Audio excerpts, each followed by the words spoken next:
seja muito bem-vindo, muito bem-vinda ao nosso 19º episódio aqui no Casa Viva Junglecast.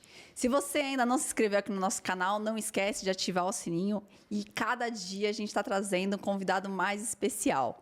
Hoje, aqui a gente vai falar de cor, de natureza. Então, imagina só você entrar em um espaço onde cada detalhe respira equilíbrio, acolhimento e beleza. É nesse encontro entre paisagismo e inovação que nasce a transformação dos ambientes em verdadeiros refúgios de bem-estar. E é exatamente sobre isso que a gente vai falar com um convidado visionário muito especial, que sabe como ninguém transformar ambientes em experiência de vida e cor. Esse grande profissional, ele une design, decor, foi idealizador e é o idealizador da linha Signature, que é feita em cobre, uma coleção autoral que traz peças exclusivas moldadas pela natureza e pela arte. E criador também da Roca Tintas, que é uma linha de tintas eco-friendly compostas por fórmula à base de terra, uma proposta sustentável que traz para o universo das obras a força das cores e da natureza. Então, nada mais, nada menos, ele é paisagista, criador, inovador, ele é Odilon Claro.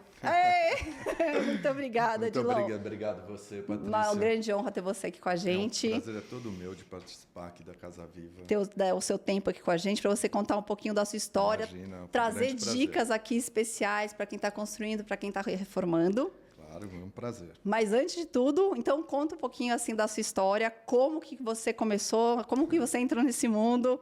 Conta que essa história é bastante inspiradora. Pois é até legal de contar, porque muitas pessoas gostariam de dar um turnover na vida e às vezes não tem coragem. E foi justamente o que eu acabei fazendo. Quando eu estava por volta de 36 anos, eu era um executivo que resolveu que não ia mais fazer as coisas pelo dinheiro, e sim que o dinheiro seria uma consequência de um trabalho que fosse me dar prazer. E aí é isso que me trouxe aqui até hoje, estou aqui, né? Perfeito. Era algo que tinha em mim da minha infância, que eu cresci em fazendas. Perfeito. Minha avó cultivava orquídeas, rosas, enfim. Visitar minha avó era uma coisa muito prazerosa. E, de alguma forma, ela plantou ali uma sementinha em mim. Tá. E que, quando eu resolvi mudar de vida, foi essa semente aí que germinou e que... Você tinha essa conexão, mas não era algo que tinha despertado efetivamente como profissão para você. Exatamente. E esse insight surgiu depois de uma forma muito mágica. Muito mágica mesmo. Não, vale a pena comentar que essa história é fantástica. Bom, como eu disse, eu era executivo, tinha acabado de sair do emprego, que me estressava enormemente. E um dia eu comecei a procurar outra coisa para fazer, tinha família, 2 filhas pequenininhas, e eu precisava encontrar algo para fazer novo. Nada dava certo, procurava, as coisas não se encaixavam, não fluíam. Tá bom. E um dia eu estou indo para casa à noite, cansado, eu tinha rodado São Paulo inteiro, vendo um monte de possibilidades de negócio. E por incrível que pareça, me veio um insight assim, vai para Nova York, lá Uau. você vai achar. E foi o que eu fiz. Eu cheguei em casa, era uma segunda-feira, falei para minha esposa, olha, sábado eu vou para Nova York, vamos? Ela falou, você tá louco? Uau. Né? Você está desempregado, quer ir para Nova York? Eu falei, putz, olha, não acredita, eu preciso ir para Nova York. Você tinha recém-saído de lá? Recém-saído. Fazia um mês assim que eu tinha saído e... E ainda não tinha descoberto... Nada. Assim. Nada. E aí eu fui para Nova York. Quando nós chegamos em Nova York, a entrada no hotel era na parte da tarde, nós chegamos de manhã, ela falou, bom, e agora? Eu falei, agora nós vamos pegar um táxi aqui e vamos para o Sorro. Entrei no táxi, falei, me leva para o Sorro. Ele falou, aonde no Sorro? Eu falei, bom, me leva para o Sorro, em qualquer lugar. Você já tinha ido para o Sorro antes? Muitas vezes. Mas nunca tinha tido... Mas nunca fui neste lugar que eu acabei indo parar. Tá, né? Bom. E aí, enfim, ele chegou, nós estávamos chegando no Sorro, ele falou, olha, daqui para frente começa o Sorro. Ele pode parar aí. Eu parei, desci, olhei para o outro lado da rua, tinha uma loja inglesa de paisagismo. Que, como eu te falei, toda vez que eu falo isso me arrepia, mas foi o que aconteceu. Maravilhoso. Eu entrei nessa loja, eu e minha esposa ficamos lá Quanto mais eu andava dentro da loja, mais eu queria estar dentro da loja. Perfeito. Bom, resultado. Quando eu voltei para o Brasil, eu resolvi fazer a Anne Verde. E o nome? Como que foi a expressão do nome? Aí é que você entende que as coisas, quando o universo conspira a favor, né? Eu vou te dar um exemplo. Antes de ir para Nova York, eu procurava lugares para alugar, para fazer qualquer coisa, não achava nada. Eu cheguei de Nova York num sábado, no domingo eu falei, vou procurar esse lugar, mas esse lugar para montar a Anne Verde tem que ter um lugar muito especial. Você veio mais ou menos com aquela ideia daquela loja e você queria meio que reproduzir... Eu falei, putz, eu queria um galpão, uma coisa... Mas tem que estar muito bem localizado, muito bacana e tal. Eu falei, olha, eu vou te falar, demorou 10 minutos para achar esse lugar. Uau! Eu estava na Rua dos Pinheiros, eu vim da Marginal, entrei, estava na Rua dos Pinheiros, minha mulher falou assim, olha, ali tem uma placa de alugas. Eu dei a volta no quarteirão, parei na frente, eu falei, é aqui. Olha isso! O lugar estava te esperando. Não, foi uma coisa incrível. Surreal. E respondendo do nome, né? Eu peguei um dicionário italiano, a nossa origem é italiana, tal. Eu abri na primeira parte, assim, tava as expressões em italiano. E Anne Verde, que quer dizer anos verdes, é uma expressão que quer dizer bons anos prósperos, né? Prósperos e tal. Também demorou 5 minutos para escolher. Meu Deus do céu, que maluco! Foi assim, foi fluindo. Quantos anos? Graças a Deus. Anne Verde está com 26 anos. Agora eu vou falar uma coisa sinceramente. Você saiu de um trabalho que era para não se estressar e você foi para o paisagismo achando que você não fosse estressar. Olha, porque... né, eu acho que assim, não tem nada, tudo estressa. Paisagismo, né? Também não é brincadeira. Não, porque eu achei importante a gente reforçar para as pessoas, porque infelizmente as pessoas ainda não sabem o quanto trabalho dá. O paisagista ele tem que ser um pouco de botânico, um pouco de biólogo, um pouco de astrólogo, um pouco de engenheiro, um pouco de saber de engenharia, hidráulica, elétrica, ele tem que ter bola de cristal, tem que saber de logística. A logística então, é uma coisa gente, assim, é importante, porque você saiu de um trabalho que, teoricamente, era estressante, lógico, mas o paisagismo... Não, mas a grande diferença é você sair de um trabalho estressante e outra é você se estressar num meio onde você se sente bem. Legal, né? Legal, perfeito. Então, eu estava onde eu queria estar. Tá. Né? Então, você lida muito melhor com tudo que pode acontecer no dia a dia de um paisagista, como você falou, né? Você cria, para você ter sucesso, é muito importante que você tenha uma estratégia, né, de implantação. Um planejamento. Um planejamento muito bem feito. Só que agora vamos falar um pouquinho desse planejamento, Odilon, porque as obras, cada vez mais, elas furam um planejamento que acaba influenciando, impactando diretamente a ordem e o trabalho do paisagista. Sim. E isso prejudica, inclusive, na qualidade, né? Então, acho que essa orquestra é muito difícil, inclusive para você orquestrar isso com o seu cliente também. Perfeito. Só que, assim, para você ter o sucesso, para colaborar com esse sucesso, primeiro, o cliente tem que te procurar antes da obra iniciar. Perfeito. Certo? Sim, o que perfeito. acontece? Qual é o melhor dos mundos? É aquele cliente ou aquele arquiteto que já sabe como a coisa funciona e ele vem, loca a casa como ela deve ser no terreno e vem mostrar para a gente. Né? É um momento onde você fala assim, olha, a piscina vai acontecer isso, o sol não vai bater direito, eu não vou ter como bloquear aquela vista porque a piscina não vai permitir que eu plante, vamos afastar a piscina 50 centímetros, 1 metro, vamos fazer...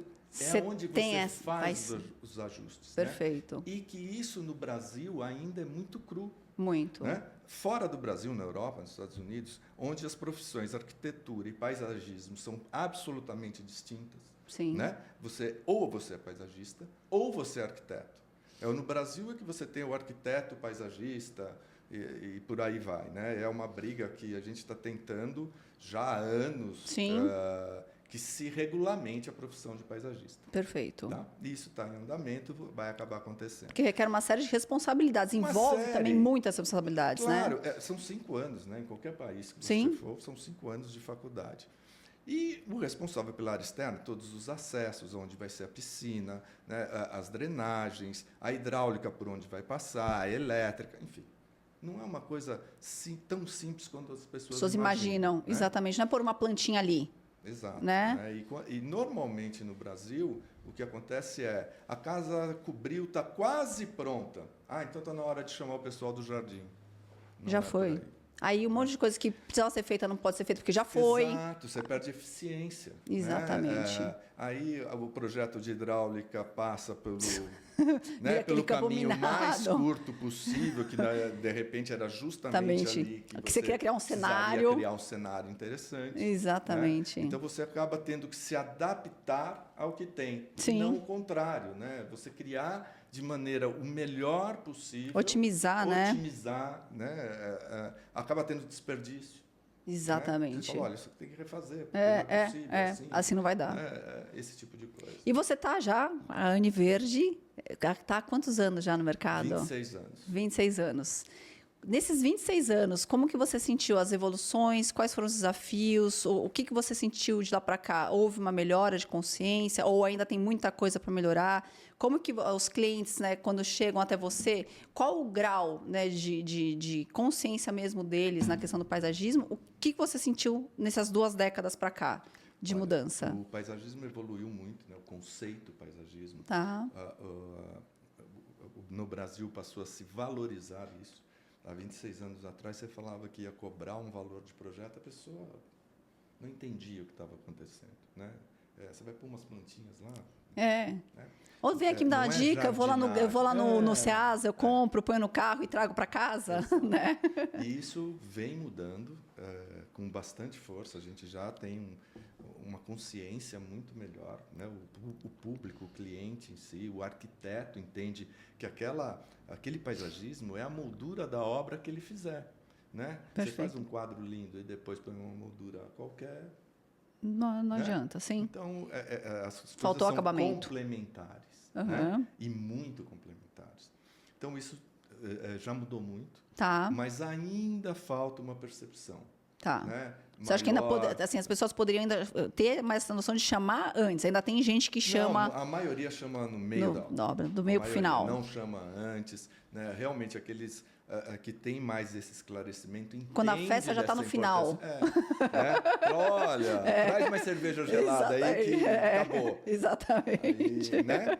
Enfim, melhorou, mas ainda falta. Mostra um pouquinho só rapidinho aqui para mim, só o logo da Universo, só para a gente mostrar. Depois a gente vai passar Instagram e tudo mais. Quais são os lugares que mais atende, Odilon? É mais interior? Porque o escritório está em São Paulo, está em Pinheiros, desde aquele lugar mágico que te encantou, é lá que você está. Na verdade, eu fiquei lá 20 anos. Tá bom. Que era ali em Pinheiros. E agora eu estou na Vila Madalena, que é um outro lugar bem mágico também. Esse aí foi o que eu conheci? Ou não? Que você foi... Acho que é uma travessa da... não, você conheceu o primeiro. O primeiro? Que era maravilhoso, que você estava com o capacete em cima ali, adora moto. Isso mesmo. Nossa, faz tempo isso também. Faz tempo, acho que uns 10 anos já que eu fui lá. Lugar incrível. E agora eu estou na Vila Madalena. Tá. Uma casinha muito bacana, um lugar diferenciado. E aí você atende tanto o pessoal do interior, de condomínios, quanto de... Como em São Paulo. São Paulo. Nós fazemos varandas, né? Tá. Em São Paulo tem muitas varandas que a gente acaba fazendo. Tá. Como nesses condomínios todos ao redor também, casas Legal. de São Paulo. Mostra um pouquinho da foto também da obra. E como que você... a parte de implantação... A criação é toda sua? É você que faz toda a criação? Tem mais alguém que eu... Ela funciona da seguinte maneira. Eu primeiro faço... Eu gosto de fazer à mão. Então, todos os meus projetos... você faz à mão. Iniciam à mão. O anteprojeto, as ideias, os croquis são feitos à mão. Então, vamos supor, a pessoa vai te chamar, ela vai te contratar, a pessoa que está te vendo. Certo. Qual que é o primeiro passo? O que ela faz? Ou o que você faz? Primeiro nós vamos conhecer, entender né, o que é para ser feito. Eu acho que isso é extremamente importante, depois a gente até aborda mais. Mas nós vamos passar uma proposta de projeto. E essa proposta de projeto tem um valor dependendo da dificuldade do projeto e não de metragens, que muitas vezes as pessoas confundem isso. Ou do quanto que vai ter, quantos espaços de interação que vai ter, né? O que vai exigir, né? Grau mesmo de dificuldade, tudo que você vai especificar, se você vai especificar um pergolado, uma piscina, os acessos, tem uma série de coisas, né? Perfeito. Toda a pauta enfim. outdoor, né? Exato. Aí, a pessoa aprovando isso, o primeiro passo nosso é começar a desenvolver, que é o que eu faço à mão, um anteprojeto. Tá. Todas as ideias, croquis coloridos, com lápis de cor, com aquarela e tal. Isso é que vai dar para a pessoa a noção do que é a ideia que nós estamos imaginando para ela. Legal. E é um momento onde você vê se você realmente captou aquilo A que ela intenção esperava, dela. né? Tá.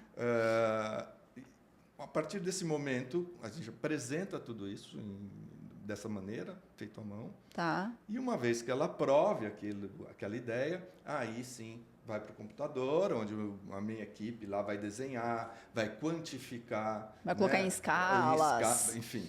O desenho eu já faço em escala, mas é todos esses croquis Tá e bom. tal. Mas a hora que vai para o computador é a hora de quantificação mesmo, de espécies, né? Quantas vão, quantas não vão, enfim, esse tipo de coisa. Tá. E você já tinha esse lado artístico de desenho? Eu sempre desenhei. Desde Olha criança, só. eu sempre desenhei. Então, era outra coisa que... É uma coisa que eu tenho muito prazer Sim, em fazer sim, também. sim. Então, eu continuo fazendo até hoje. E o cliente gosta, né? É uma coisa feita para ele, né? Lógico. Muito personalizado, né? E o que veio primeiro? A parte dos... Agora, o seu lado ainda mais artístico, porque a gente está falando aqui de muitas artes envolvidas. A parte dos vasos da linha Signature veio antes das tintas? Ou como que veio? Como que foi esses desenvolvimentos mútuos? Assim. A Aniverde é bem conhecida pelas fontes que nós fazemos, fontes de água. Tá. Né? Que... Vocês mandam fabricar? Não. É feito dentro da Aniverde. Né? Vocês fazem? Nós fazemos. Mas essa também? Tudo lá dentro, moldado em cobre. Nós só trabalhamos com fontes. Que maravilha. Né? Você tem foto das fontes também? Tem. Então, tem depois foto, a gente sim. posta, a gente coloca aqui junto nos vídeos as fotos das fontes. No Instagram da Aniverde tem. Legal. Enfim. Aí, porque a água no jardim é tudo de bom, né? É mais do que as pessoas imaginam, tá? Uma vez eu fui chamado para fazer uma consultoria para o Parque Trianon. Tá. Para reativar a fonte do Trianon. E os biólogos descobriram que no inverno tinham muitos pássaros mortos dentro do parque. E fazendo uma análise nos pássaros era desidratação. No inverno, se você fica 2, 3 meses sem chover, eles muitas vezes não têm onde beber água. Ai, meu Deus. Então as fontes também têm esse aspecto. Entendi. Principalmente em São Paulo. No interior não é problema, mas sim. Em São Paulo sim. Então, a Aniverde... É uma grande escassez, né? E a Aniverde tem um monte, né? A gente deve ter montado lá umas 20 fontes. Que lindo. E os pássaros vão tomar água, vão tomar banho. Então, é muito legal. Tem esse astral, delícia. tem essa coisa, né? Bom, mas voltando à tua pergunta, foi aí que eu comecei a manipular cobre. Tá. Para fazer... os elementos de onde sai a água na fonte, vamos dizer assim, são feitos só em cobre, tá? E, às vezes, cobre e bambu. E eu fui pegando gosto pela manipulação do cobre e comecei a fazer algumas peças, né? E assim que nasceu a linha Signature. Né? Que lindo isso! Que hoje a gente tem painéis em São Paulo, inclusive. Tá bom. Painéis grandes, enfim, com detalhes em cobre. Da linha Signature você também tem Instagram ou é tudo na Aniverde? Que aí Está tudo na Aniverde. A Signature está na Aniverde. Coisa que você não divulga, nem sabia. Como assim, Odilon? Uma arte dessa? Maravilhoso. E aí, depois que surgiu a questão... Aí, a questão da tinta foi a necessidade de ter Eu queria... Vejam bem, há 26 anos atrás... a tinta deve ter 23, por aí. Você não tinha todas as opções de vasos que você tem hoje. E eu queria criar uma linha de vasos que fosse diferenciada, que eu pudesse mas ter em cimento. Diferentes, em cimento ou cerâmica. Tá bom. E a Roca nasceu disso. Eu tinha que criar essa tinta para pintar o vaso. E eu queria uma tinta natural. Né? Mineral, que respirasse, né? Porque o grande benefício da tinta mineral é que ela respira, né? Ela não faz bolha. Tá? Se alguma umidade estiver na parede e a umidade precisa sair, você vê a marca na parede daquela umidade saindo. Diferente do látex. Que faz bolha ou descasca. Tá bom. E tal. Porque ele realmente forma aquela película, né? Como se fosse um filme ali na parede, né? A tinta mineral tem vários aspectos, né? Por exemplo, a parte térmica, tá? Se você pegar uma parede pintada com látex, onde bate sol e você põe a mão e ela está quente, e você tiver uma parede de tinta mineral ao lado, batendo a mesma insolação, você põe a mão, as temperaturas são completamente diferentes. Tá? A outra é muito mais quente. O látex é muito mais quente. Olha, que maluco. Isso é outra coisa, as pessoas ainda não conhecem, né? Claro, a gente agregou tecnologia nas tintas minerais para poder... E você foi fazer alguma coisa sobre química para poder entrar nesse mundo? Como que não? Não, porque não tem química. Porque não tem química, é tudo natural. Porque assim, isso nasceu muito das fazendas, né? Meus dois lados, tanto do lado da minha mãe como do lado do meu pai, eles tinham fazenda e tal. E uma coisa de criança era fazer caiação, né? Nas casas da colônia, na própria casa sede. O cal era usado para isso de uma maneira muito forte. Sim. Né? Você queria dar uma cor, você misturava a terra. Né? Então, eu tinha essa memória. Esse já laboratório lá ir, atrás. Né? De onde a coisa podia começar. Entendi. Né?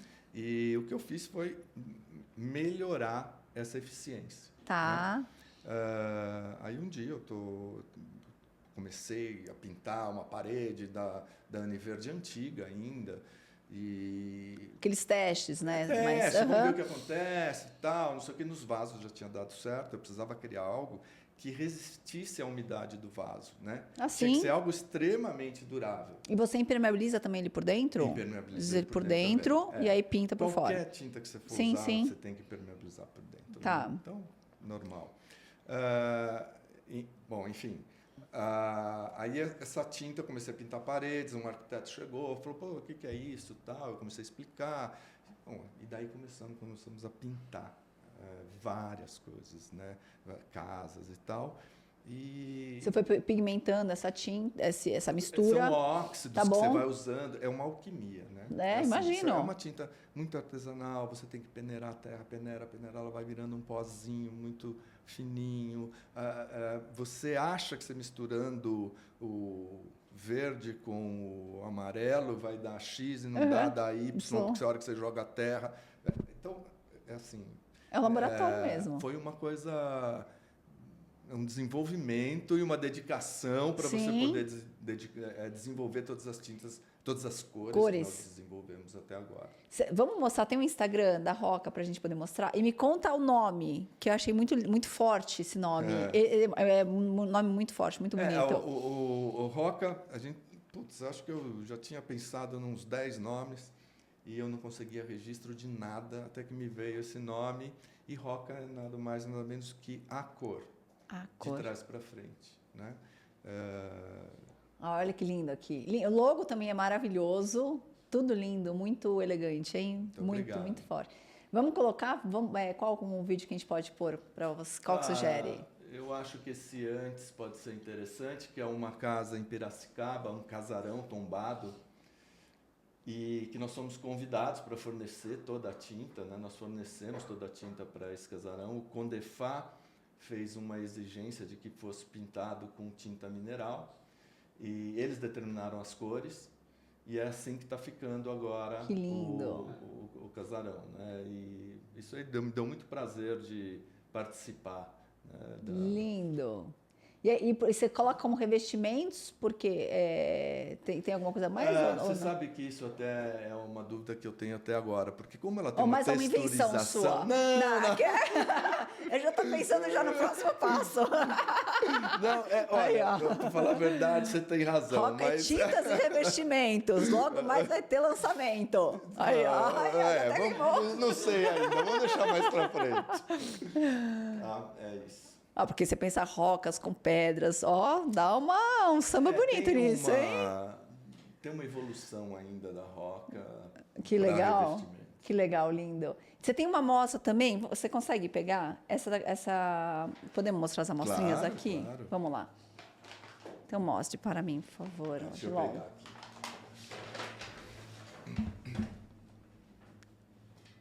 Então. Você tem tudo isso de cor? Todas essas cores. A única cor que não vai terra é o branco. Tá bom. Né? Todas as outras Você vê que ela tem uma textura, dá para ver? Ó. Sim, Essa textura sim. é a terra. Tá. Tá? Então, todas elas não são um pouco mais ásperas. Sim. Ela não fica com aquele Ela aspecto tem uma liso. textura, ela não fica Tá. lisinha. Mas é lindo. Ah, Lindo, lindo, lindo.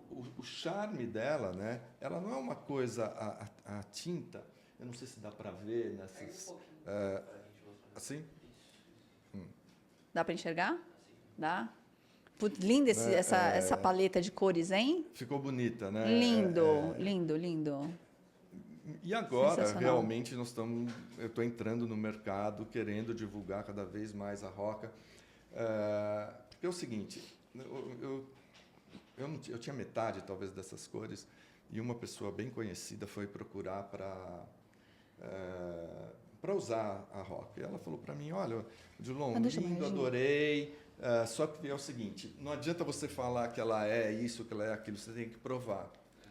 Tá. Eu falei, caramba, tá certo, mas como é que eu faço para provar? Ela falou, olha, vai na Falcon Bauer, por exemplo, que é um instituto super idôneo, e que ele vai comprovar o que você está dizendo. Ou seja, a tinta precisa ser livre de COVs. São compostos COVs. COVs? É C-O-V. COVs, tá bom. Compostos orgânicos voláteis. Tá. Todas as tintas têm muito composto orgânico volátil, que é a parte tóxica da tinta. Tá? Certo.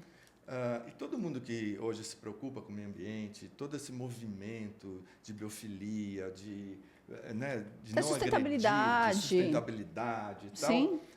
Precisa de uma tinta como essa, que é livre de COVs. Tá. Então, nós mandamos certificar, a Falcon Bauer certificou que ela é livre de COVs.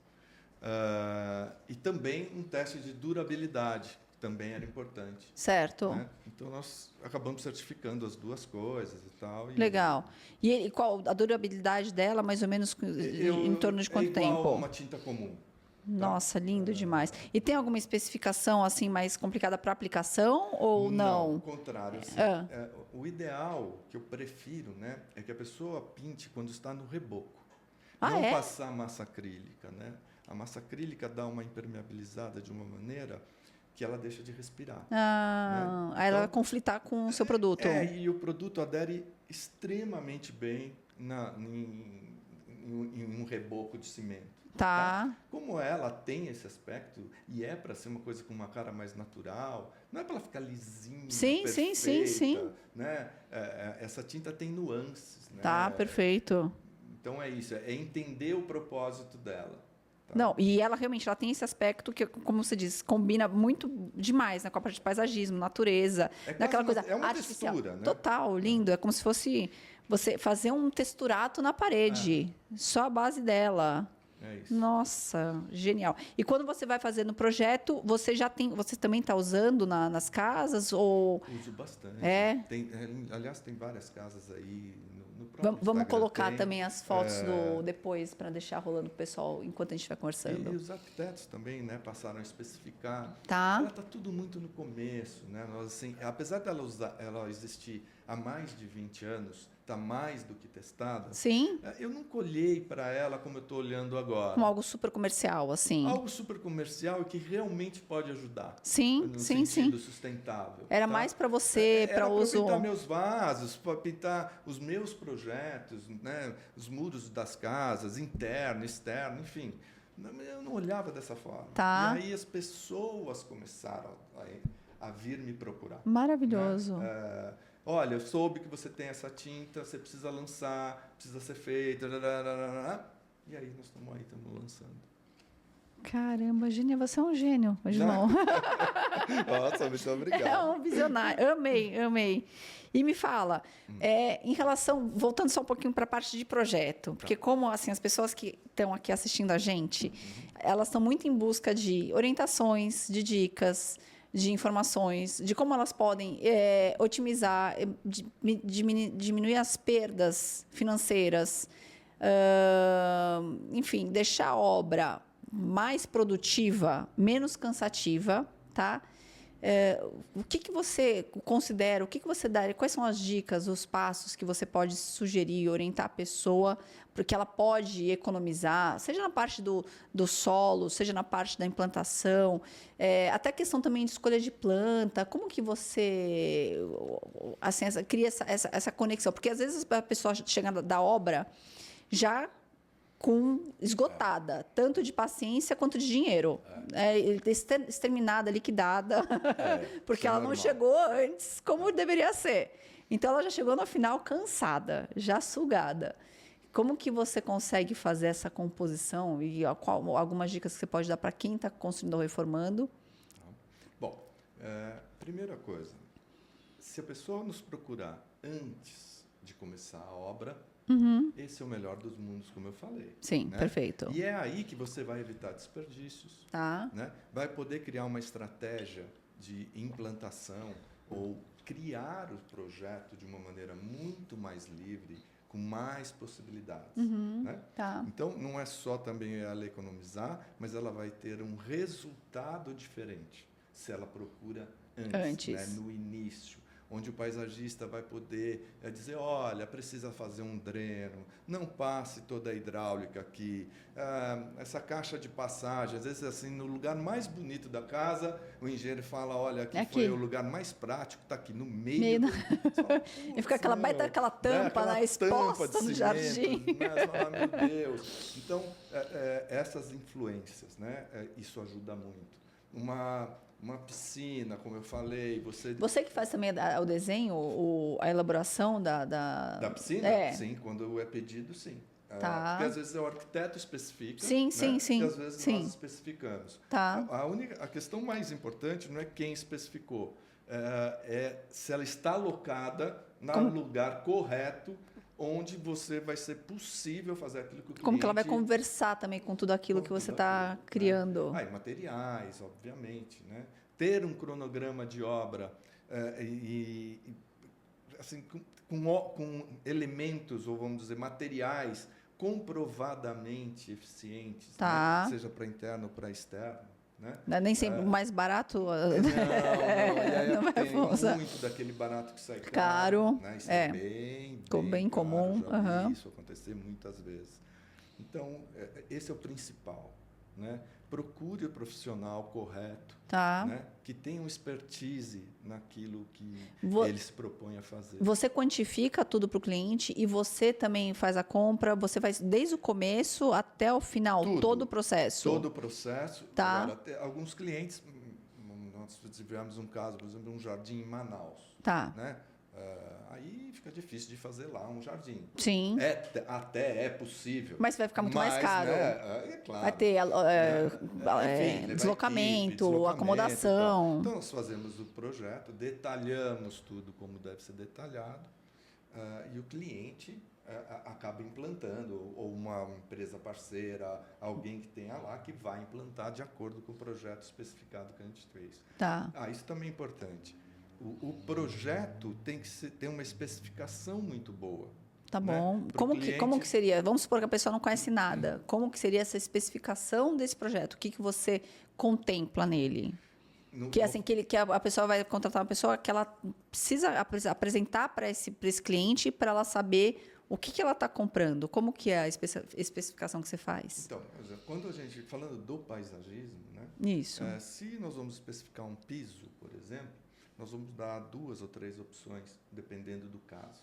Bom. E falar para você, olha, esses aqui estão comprovados, a medida desse piso é essa, né? O nível do piso deve ser esse. Então, porque envolve, parece que é só o piso, não é. Né? Se você errar o nível, por exemplo, da piscina. Errou a cota de nível. Putz, aí você vai ficar com um degrau lá na varanda. Não, mas aí você tem que encher de terra, tem que fazer um declive, aí a água vai parar no céu. Aí faz um remendo. Então, né? Um projeto bem especificado é o início de tudo. Né? O que acontece, por exemplo, no paisagismo, uma coisa que é recorrente. Algumas empresas, enfim, com construtoras e tal, você faz um projeto e entrega para eles o projeto. Aí está escrito lá que você tem que comprar X toneladas de terra. X Tá. metros cúbicos, para lá. Ele dá isso na mão do financeiro. O financeiro, terra para ele, é tudo terra. Terra de aterro, Tá terra certo? de barranco. Saibro. Qualquer Ele vai uma. comprar o que ele achar de mais Pissarra, barato. tudo. Sabe? E aí, acabou teu jardim. Acabou. Porque não vai... Não prospera. Não prospera. Né? Assim, isso é um horror. Sim, Um horror. sim. Né? Então, não necessariamente você fica no comando desse, ou sim. Não, você... nesses casos, por exemplo, eu só faço jardins para construtoras, para esse tipo de empresa. No contrato, a terra tem que passar por mim. Ah, Se perfeito. eu não aprovar, eu estou fora. Porque é a base do seu bolo. É a base, Se você é a fizer errado, vai desandar. Não, acabou. É, Nunca mais. Você, né? Sim. E por incrível que pareça, isso acontece Muito. muito, né? Eu vejo projetos de colegas, projetos incríveis, e aí você vai ver a implantação, você fala, eu tenho certeza que ele não especificou isso, eu sei que ele não... Essa terra que está aí não sai daí. Porque o que acontece? Às vezes a pessoa chama a gente para corrigir. Sim. Aí você chega lá, fala, Pronto. não foi. É. Entendeu? Eu sei que a especificação não foi essa e tal. Ou até mesmo, às vezes foi e no fim quiseram economizar e acabaram fazendo uma Olha, porcariada. é problema. Meu Deus do céu.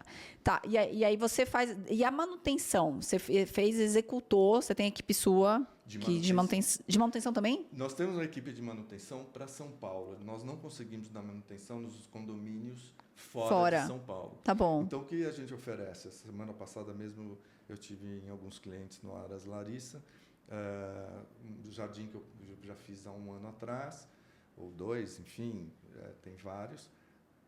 Eu vou lá para ver o que está acontecendo. Tá. Né?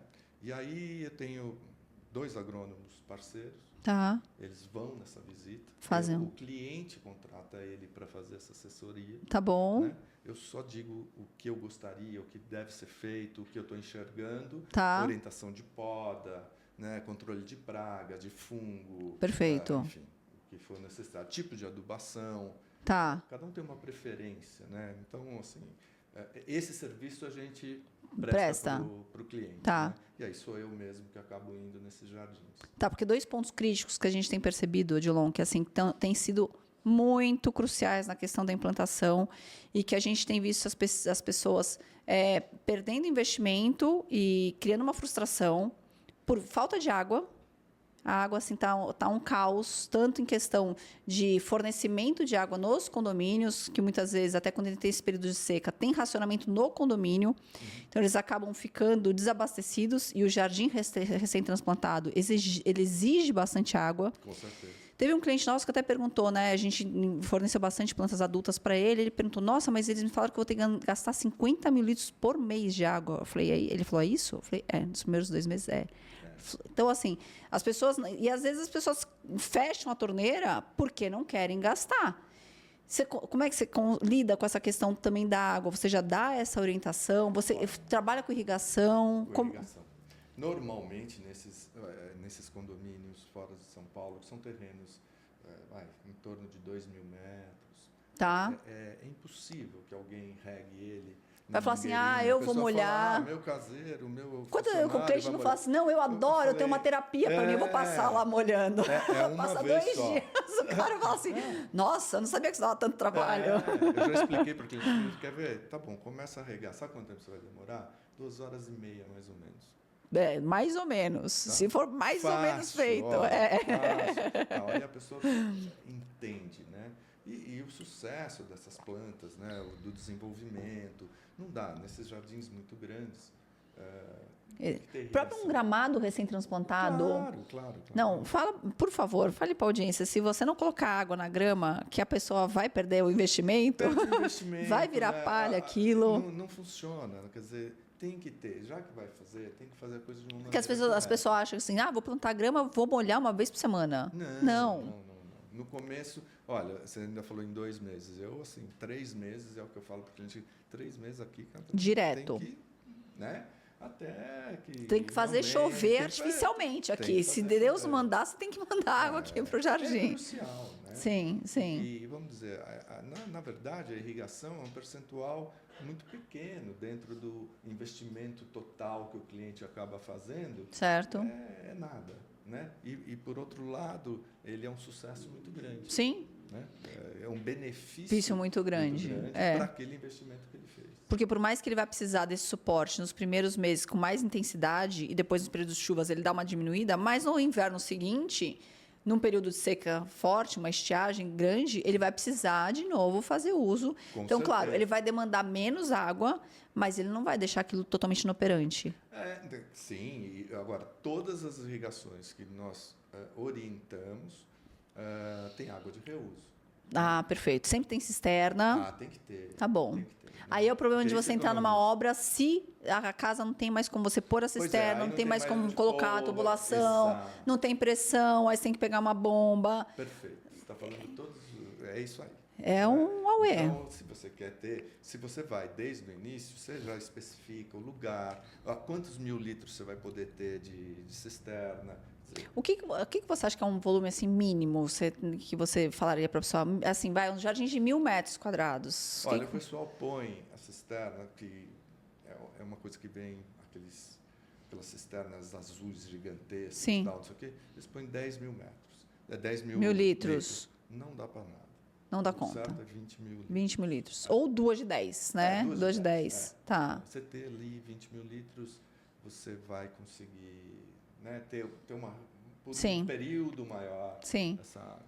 E uma outra questão também que eu já vi acontecer, que é o seguinte, por exemplo, a pessoa ela tem a captação, ela usa a cisterna para captação, porém, chega um período de estiagem, não tem chuva nenhuma, fica 3 meses lá sem chover, 90 dias sem chover, e ela não tem uma conexão de rua que ela possa encher com o caminhão-pipa da rua. Então, isso também é muito importante, você ter um caminho para que você consiga, né, fazer essa conexão da cisterna, que são essas vamos falar cisterna, o que é cisterna? É um reservatório. O nome pode ser estranho, mas é mais fácil assim.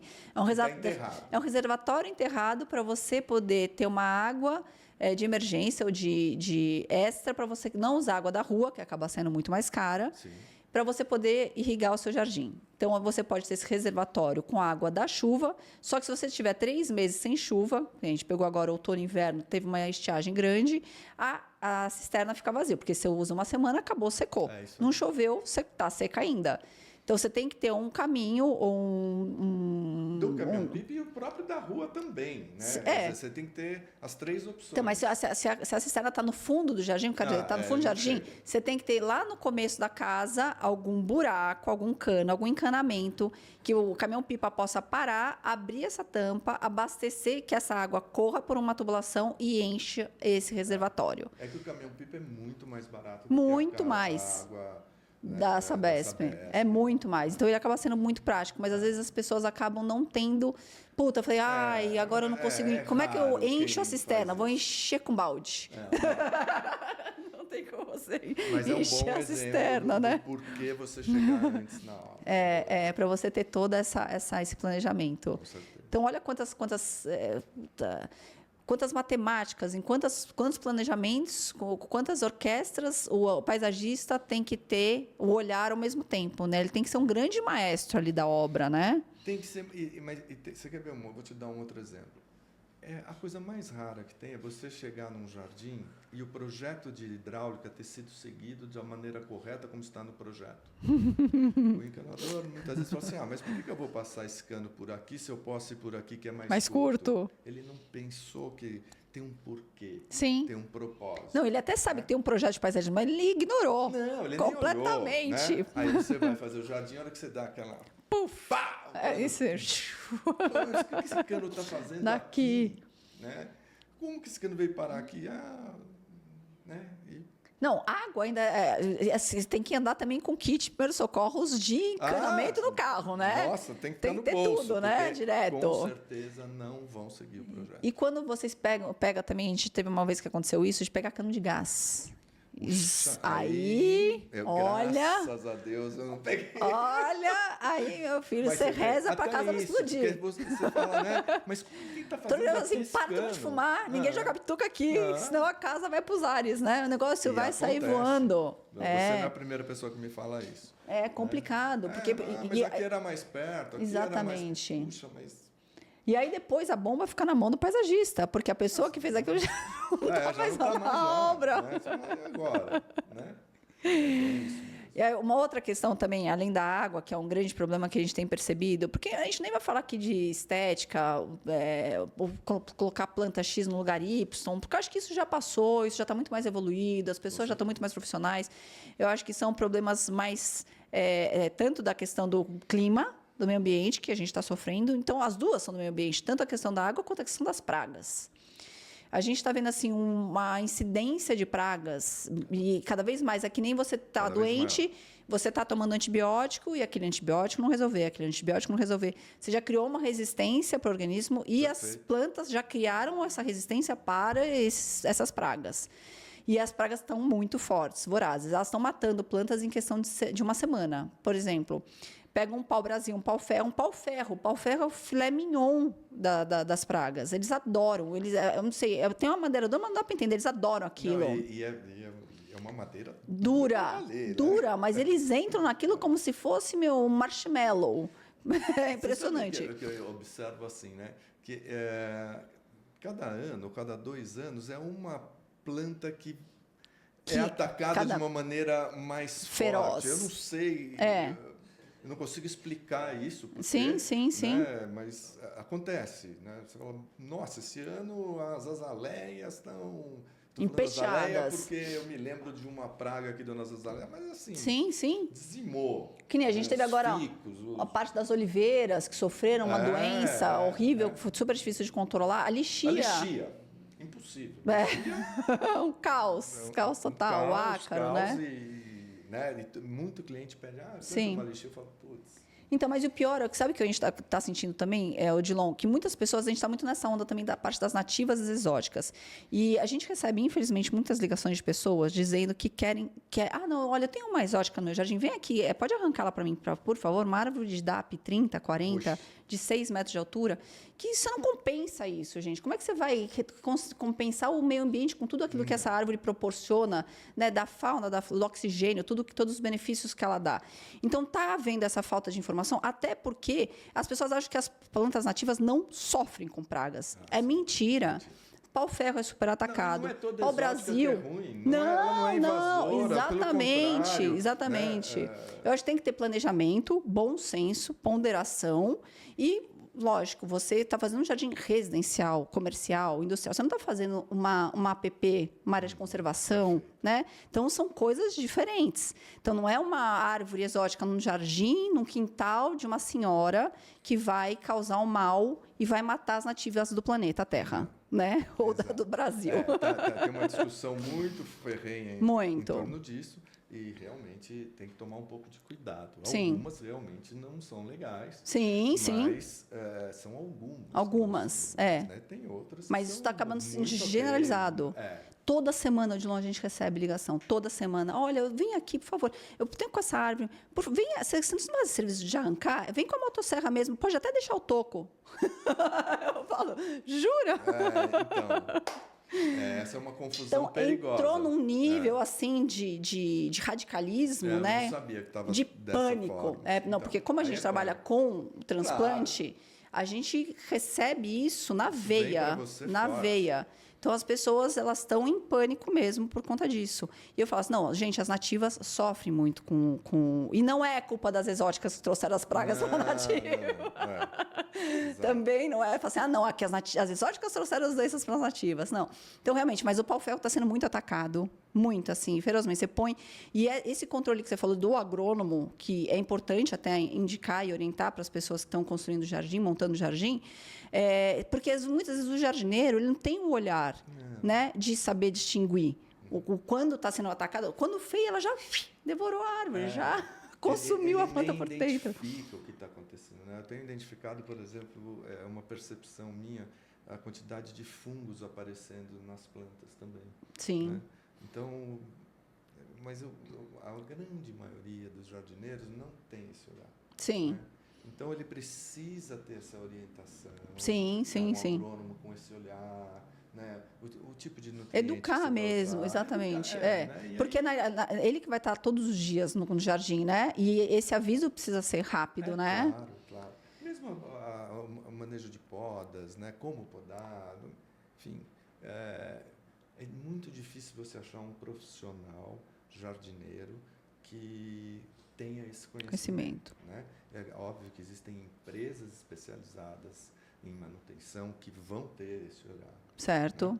Mas, no meu caso, como eu estava citando nesses condomínios, eu trabalho dessa forma. Eu indico esse agrônomo que vai fazer toda a prevenção de pragas, né? Combate a fungos, enfim, nutrição, enfim, calcário. Isso. De quanto em quanto tempo você indica a nutrição? Porque o que eu percebo também é que as pessoas, por exemplo, faz a adubação no momento que fazem o transplante e depois nunca mais dão comida para as plantas. Como que você faz essa recomendação? Isso depende do tipo de adubação que foi feita, né? Tá. Tem alguns adubos que vão ter vou falar de maneira bem leiga, assim, uma diluição muito mais lenta, então eles duram na terra por muito mais tempo. Perfeito. Né? E tem outros que você tem que fazer adubação todo mês.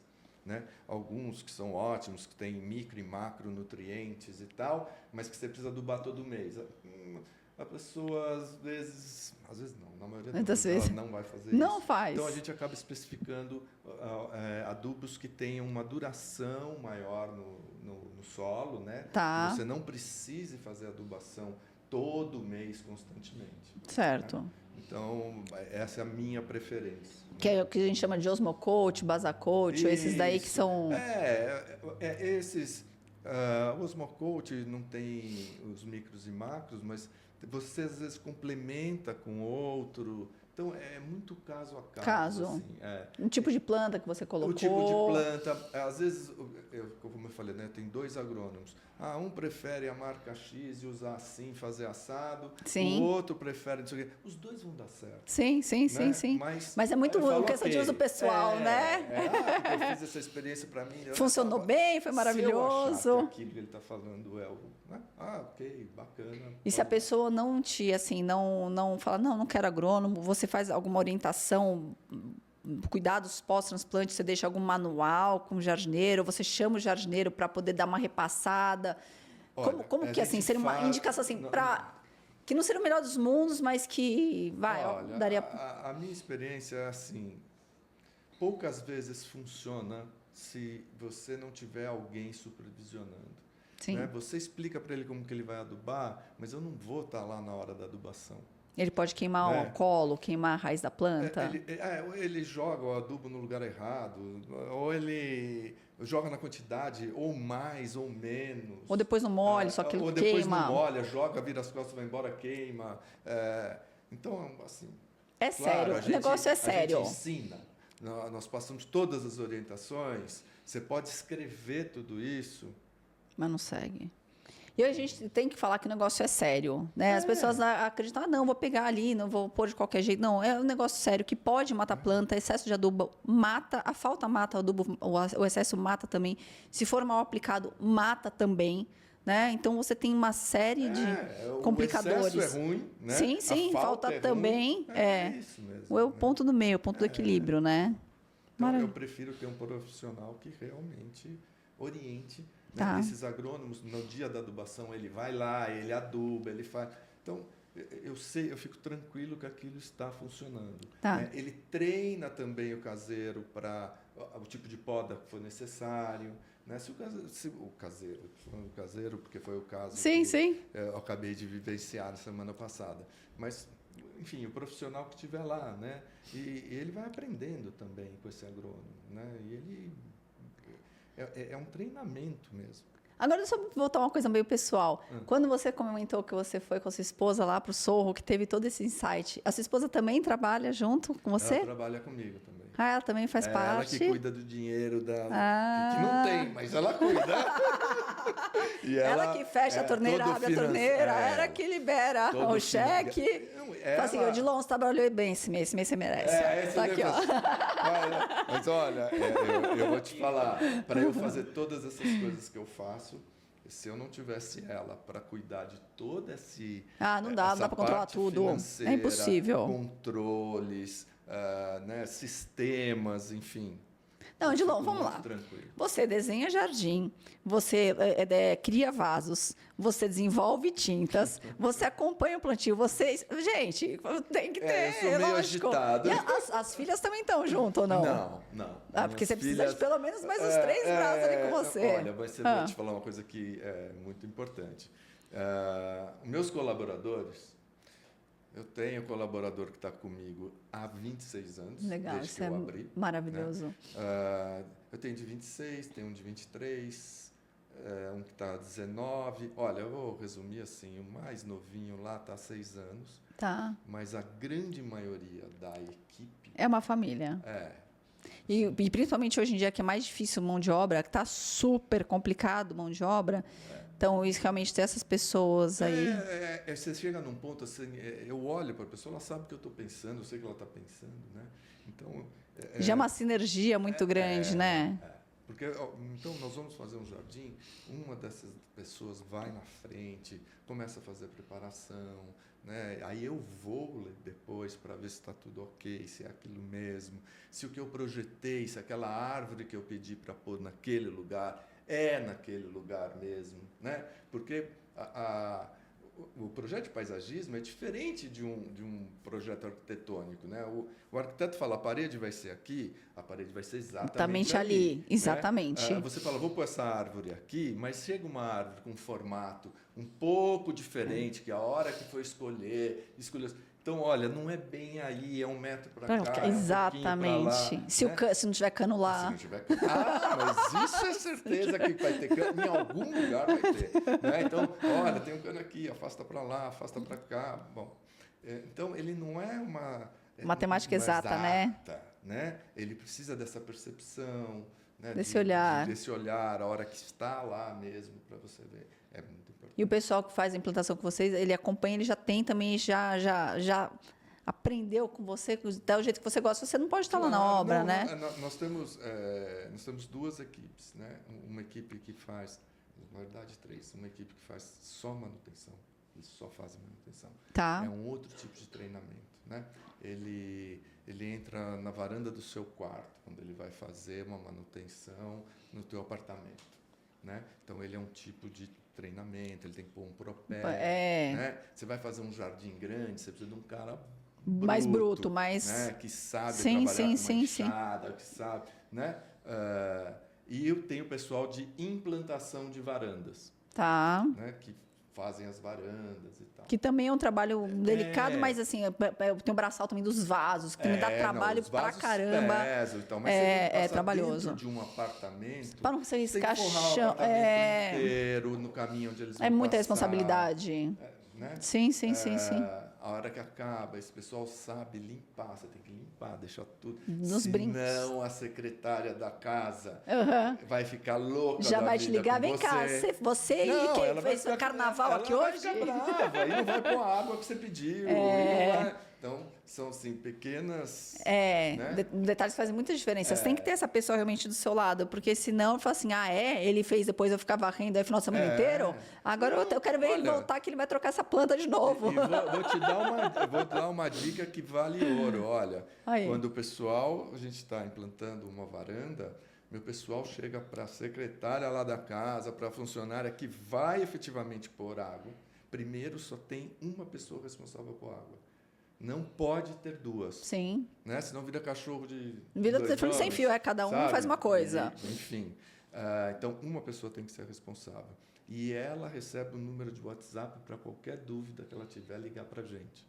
Então, a gente valoriza também esse trabalho dela e ela entende que depende dela o sucesso do que está ali. Sim, com certeza. Isso é muito importante também. Não, e falar, né, para a primeira coisa, se começou a sentir qualquer tipo de mudança, né, se a planta ela está murchando, secando, já avisa. Você achou que está estranho? Já avisa. Tá. Não deixa morrer. Ih, morreu. E a gente também, como tem o trabalho de manutenção, então logo a gente está voltando para ver se as orientações estão sendo seguidas, se a coisa está certa.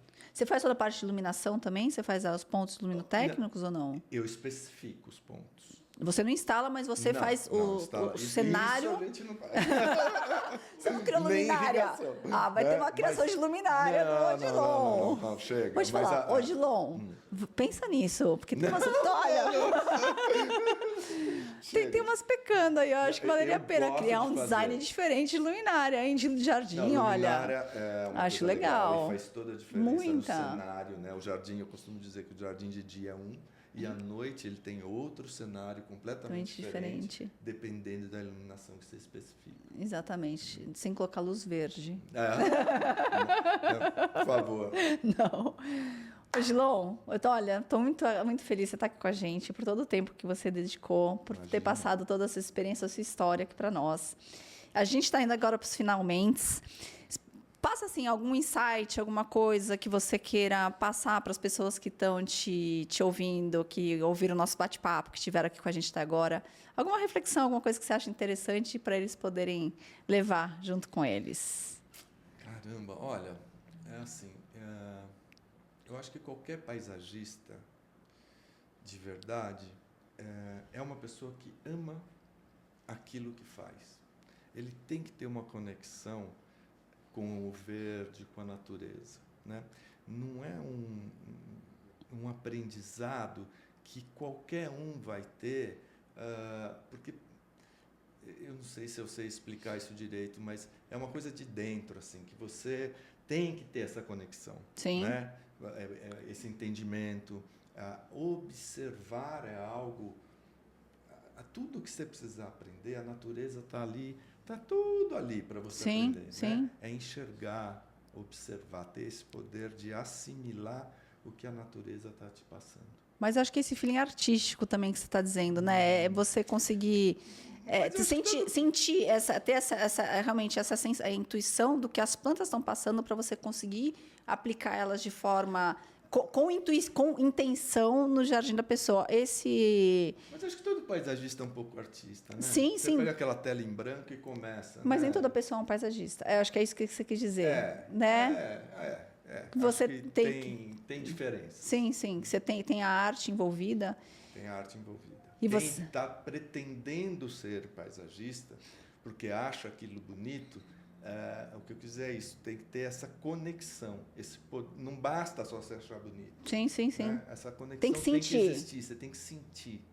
Né? Você tem que aprender com a natureza, está tudo ali. É esse negócio místico, o chamado, né? Eu não sei nem explicar, mas é uma coisa assim, quando você ama aquilo, é muito fácil aprender. Sim. Você olha uma vez, você não esquece mais. Né? Você aprende de uma maneira muito fácil. É mesmo quando você vê que a obra está um caos, que está tudo, que você queria levar a planta aquele dia para a obra que você não vai conseguir porque deixaram um daime bem naquele lugar que você quer surtar, aí você fala, não, vamos relaxar que a natureza vale mais. Não. Tem suas recompensas. Tem os momentos de surto, hein? Né? Tem. Porque você chega, era para ter dado de um jeito a obra, nada daquilo não aconteceu, né? É um problema sério assim. O cliente quer que a obra seja entregue. Sim. O engenheiro está com a obra atrasada. Aí ele fala para você, entra na obra. Sim. Fala, olha, não vai dar. Né? Você tem certeza? Ele fala, você tem certeza. Você chega lá. Dançou. Não dá. Então, a gente não começa a obra sem fazer uma inspeção. Perfeito. Você está assim? Tá bom, então nós vamos fazer a inspeção para ver se está mesmo e tal. E muitas vezes você chega lá, você fala, nossa Senhora. Se a Patrícia entrega as árvores aqui tá desse jeito, já imaginou? Logística, né? Sim. Logística, assim. Tem dificuldades, mas... Problemas dos acessos, né, da obra, que são super complicados. O ano passado, você forneceu para nós várias árvores para um cliente e era muito simples plantar, era assim, ó. Nós fizemos todo o cronograma da obra, como que ele deveria acontecer. Tinha uma quadra de tênis que estava a 4 metros de altura. Nós tínhamos que passar com essas árvores nessa quadra de tênis, E não- antes dela ser pintada, né? Antes dela ser feita, estava no contrapiso, Tá. antes de pôr alambrado. Tá. Aí tinha fiação da rua, né? Então, as árvores chegavam, nós tínhamos que pegar pelo munque, passar por cima Da de tudo fiação. isso, pôr na quadra. Tá. Na quadra, nós tínhamos que andar a extensão dela, No carrinho. inteirinha. Não é qualquer carrinho. Sim, sim, sim. Porque uma planta vai pesar 600 Né? quilos. É, Aham. né? Sim. E uma turma forte Forte. para empurrar esse carrinho. E muitos muques. Certo? Certo. Aí nós chegávamos no fim da quadra, elas iam ser plantadas a 4 metros de altura. Outros 4 metros. Escalada, uma escalada, então. Aí nós tínhamos que montar andaimes, alugar um guindaste que o andaime suportava. Olha o tamanho da logística disso. Não, foi uma assim, É. esse foi... E quando a gente fala carrinho, não é aquele carrinho tipo de pedreiro, sabe? Não, que você não. vai levando, não. É um carrinho que tem uma plataforma, uns pneus grandes, grossos, como se fosse meio que tratorado, para você poder andar em cima de vários terrenos, né? E ele tem que ter uma base larga para você poder apoiar esse torrão, né? Com uma alça forte para Não uns pode empurrarem, quebrar outros o puxarem. torrão. Sim, Depois você, sim. né, Para você escalar isso para cima. Porque para descer, até que todo santo ajuda. Mas para subir, meu Deus. Porque assim, a gente até pensa às vezes na logística de você plantar uma planta grande dentro de um vaso. É, não. Pega um vaso Você de 1 imagina metro de isso. altura. Você pega uma jabuticabeira de 3 metros. Para você erguer essa jabuticabeira e colocar dentro desse vaso, também é uma É uma operação. operação. É um... Gente, Tudo tem... né? não pense que paisagismo não é fácil. Paisagismo é uma arte bastante complicada que requer grandes especialidades e muita concentração em todas essas etapas, né? O segredo do sucesso é o planejamento. Planejamento. Planejamento eu diria que um planejamento errado, você vai, Tem insatisfação, muito perder ruim. dinheiro, né? É muito ruim. Sim. Né? Assim, é um empecilho muito grande. Então, passa pra gente agora todos, por favor, para quem está assistindo, todos os contatos de vocês, Instagram. Ah, tá bom. Então, o Instagram da Anne Verde, né, que é ANNI Verdi, com I no final. Tem o Instagram só da Roca Tintas, que é Roca Tintas. E tem o Instagram Odilon Claro, que é mais voltado só para essa mais parte de paisagismo nosso. E tem algum YouTube? Você tem YouTube? Tem o site, que é legal. www.aniverde.com.br. Tá bom. Você já fez algum vídeo no YouTube falando sobre as tintas ou ainda não? Não, ainda não. Tem vídeo no YouTube meu falando sobre fontes e tal, mas Tá sobre bom. a tinta ainda não. Nossa, eu achei tão genial isso. E eu acho que é uma coisa que se você divulgar, vai ter muito sucesso, porque essa linha da parte da sustentabilidade, a gente tá todo mundo nessa vibe. Legal. E o material tem, né, melhor qualidade, você tem vários benefícios, várias vantagens. Sim. Então tem tudo para ser cada dia mais sucesso. Muito obrigado. E olha, como tradição aqui no nosso Jungle Cast, a gente oferece um Jungle Pet para o nosso convidado. Então, aqui do nosso estúdio, a gente tem aqui alguns Jungle Pets, que são algumas vidas verdes aí para você. Você pode escolher o que mais que você gosta para você levar Tá aqui, como seu Jungle Pet. Aí, pode pegar. Pronto, então esse é o Jungle Pet do Odilon. Que lindo. Muito obrigado. Imagina, Foi que é isso. grande prazer estar aqui. Prazer é Adorei meu. estar aqui. E eu te desejo muito sucesso. Amém. Porque realmente vamos dizer assim, esse trabalho que você está fazendo de conscientização das pessoas é extremamente importante. E é um canal muito bacana para que isso aconteça. Obrigada. A gente está aqui com a intenção justamente de ajudar, de orientar, de explicar, de tirar dúvidas, de ser um canal de inspiração também, ou da pessoa não se sentir tão desamparada, né? Falar assim, opa, eu tenho um lugar que eu posso... Que eu tenho né? orientação. Exatamente. E eu fico mais feliz ainda de profissionais, né? Putz, com a sua experiência, com a sua carreira, com toda a sua trajetória, toparem vir até aqui, Imagina, porque você quer a vida corrida, e se dedicar aqui o tempo do seu dia para você conversar com a gente e com todo mundo. Prazer mesmo. Obrigada, Odilon. Então, para você que está ficando aqui com a gente, então estamos encerrando nosso 19º episódio com muito amor no coração, com muita alegria. Olha, foi um momento delicioso. Eu falo que toda vez que eu estou aqui no podcast, para mim é um momento de distração, mas de a gente conseguir refletir bastante sobre o nosso trabalho, sobre tudo o que acontece, trocar essa ideia, trocar experiência. Espero que tenha ajudado você bastante. Se você não ouviu os outros episódios, assista, que está imperdível. E tenho certeza que a gente vai ter mais coisa para agregar. E ficamos aqui com um grande beijo para vocês. Muito obrigada.